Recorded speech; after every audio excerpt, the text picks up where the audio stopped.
Assalamualaikum warahmatullahi wabarakatuh. Kembali dengan saya Hendri Vandiodana dari Prodi Manajemen Rekayasa angkatan 2017. Nah, di sini saya akan menjelaskan tentang salah satu mata kuliah saya, yaitu manajemen kontrak. Untuk yang pertama, saya akan menjelaskan alasan mengambil mata kuliah manajemen kontrak. Baik, alasan saya mengambil mata kuliah manajemen kontrak di semester 6 ini adalah agar saya memperoleh ilmu baru mengenai bagaimana menjalankan sebuah itikat bekerja sama dengan pihak-pihak orang lain dengan tujuan yang sama dan saling menguntungkan, tapi secara baik dan benar tanpa melanggar hukum yang berlaku. Baik, selanjutnya yaitu apa saja yang sudah saya peroleh dari mata kuliah manajemen kontrak. Hal-hal yang sudah saya dapatkan dari mata kuliah manajemen kontrak di semester 6 saya adalah saya menjadi tahu bagaimana konsep dari kontrak itu sendiri. Mulai dari yang pertama, bagaimana seharusnya kontrak itu dikelola pada saat akan dibuat. Yang kedua, bagaimana seharusnya kontrak itu dijalankan isinya oleh antar pihak yang sudah diatur pada kaidah hukum yang mendasarinya. Dan kemudian yang ketiga, saya mampu menganalisa isi dari kontrak untuk dioptimalkan lebih baik lagi, mulai dari perencanaannya, pembuatannya, dan evaluasinya, sehingga risiko-risiko dalam kontrak tersebut dapat terminimalisir sekecil mungkin dengan feedback yang paling besar. Selanjutnya, yaitu jelaskan perbedaan antara istilah manajemen kontrak dengan pembentukan kontrak. Baik, dari kedua statement ini berbeda, di mana manajemen kontrak merupakan sebuah proses pengelolaan, pelaksanaan, dan analisis kontrak yang sistematis dan efisien untuk memaksimalkan kinerja operasional dan keuangan serta meminimalisir risiko terhadap kontrak kesepakatan yang dibuat oleh antar pihak. Kemudian selanjutnya yaitu pembuatan kontrak adalah merupakan suatu bagian dari manajemen kontrak itu sendiri, sehingga pembuatan kontrak adalah suatu proses identifikasi kebutuhan pembuatan lingkup kerja atau scope of work, evaluasi risiko, pembuatan rencana kontrak, pemilihan dan penunjukan kontraktor. Dan seperti itulah pembuatan kontrak definisinya. Pertanyaan selanjutnya, kapan seseorang membutuhkan suatu kontrak? Nah, untuk kapan seseorang membuat sebuah kontrak ini bergantung pada kebutuhannya seseorang tersebut.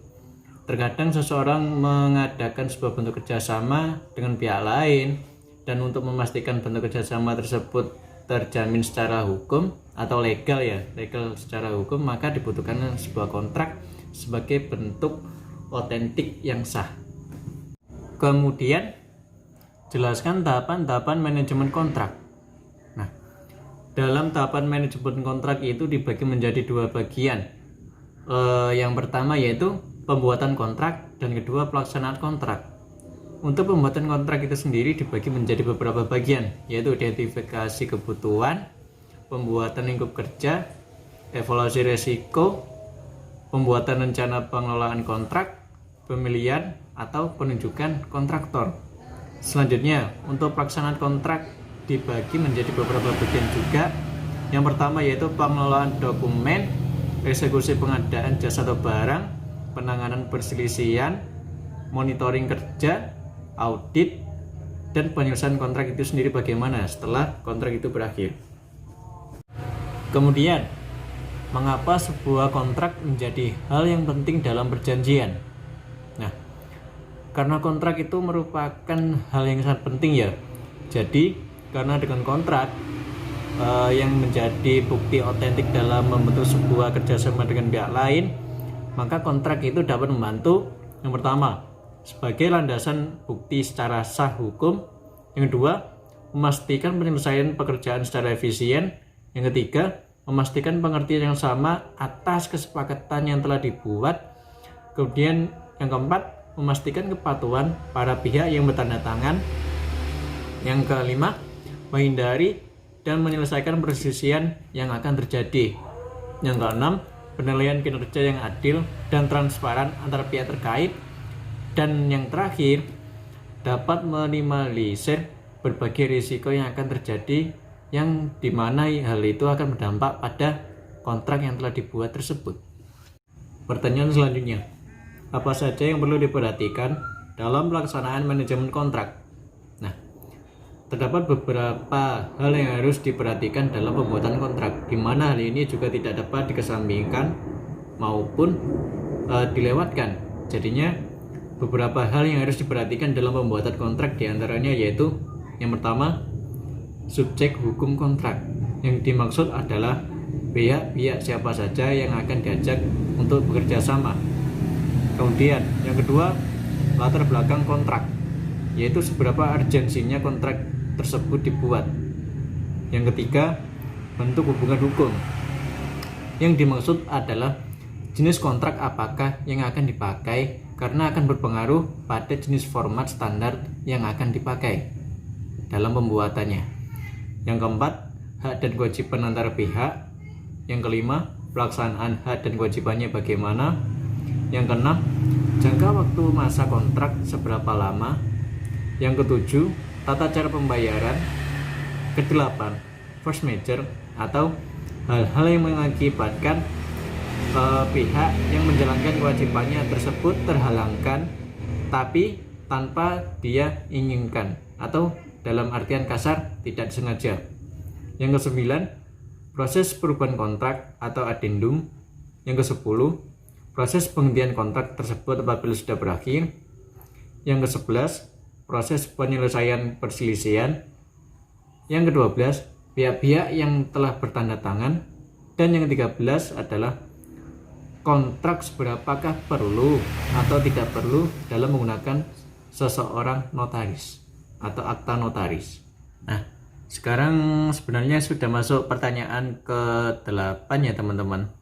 Nah, untuk pertanyaan yang ke-8 ini adalah, ada berapa macam jenis kontrak yang biasa digunakan di Indonesia? Nah, di Indonesia sendiri ada beberapa macam jenis kontrak yang dipakai. Nah, menurut saya untuk jenis-jenis kontrak tersebut diantaranya yaitu ada 3 jenis. Yang pertama yaitu kontrak pengadaan barang atau konstruksi jasa, yang dibagi menjadi lumsum, harga satuan, gabungan lumsum dan harga satuan, terima jadi atau turnkey, dan kontrak payung. Dan jenis kedua yaitu kontrak pengadaan jasa konsultasi, dibagi menjadi lumsum, waktu penugasan, dan kontrak payung. Kemudian yang terakhir yaitu kontrak tahun jamak, di mana kontrak tahun jamak ini dapat berupa, yang pertama, untuk pekerjaan yang lebih dari 1 tahun. Yang kedua, untuk pekerjaan yang kurang dari atau sama dengan 1 tahun. Dan yang ketiga yaitu untuk pekerjaan yang memberikan manfaat, semisal seperti jasa internet, seperti telkom gitu ya. Kemudian sewa kantor, pembuangan sampah, dan sebagainya. Untuk pertanyaan yang ke-9 yaitu, siapa saja pihak yang berhak melakukan proses kontrak? Sebenarnya setiap orang itu dapat melakukan melakukan kontrak dengan siapa saja pihak yang dituju.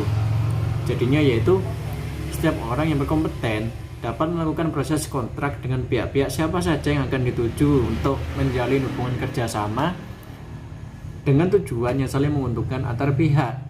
Jadinya hal ini tidak ada pembatasan untuk orang-orang siapa saja sih yang berhak melakukan kontrak.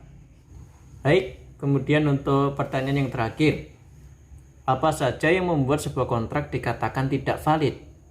Nah, ada beberapa hal yang membuat sebuah kontrak itu tidak valid lagi, di mana dalam pembuatannya yaitu melanggar beberapa poin. Seperti yang pertama, isi dari kontrak tersebut hanya menguntungkan salah satu pihak saja tanpa memedulikan pihak-pihak yang terlibat dalam kontrak tersebut. Yang kedua, hak dan kewajiban dalam kontrak tersebut tidak setara antara pihak satu dengan pihak lain.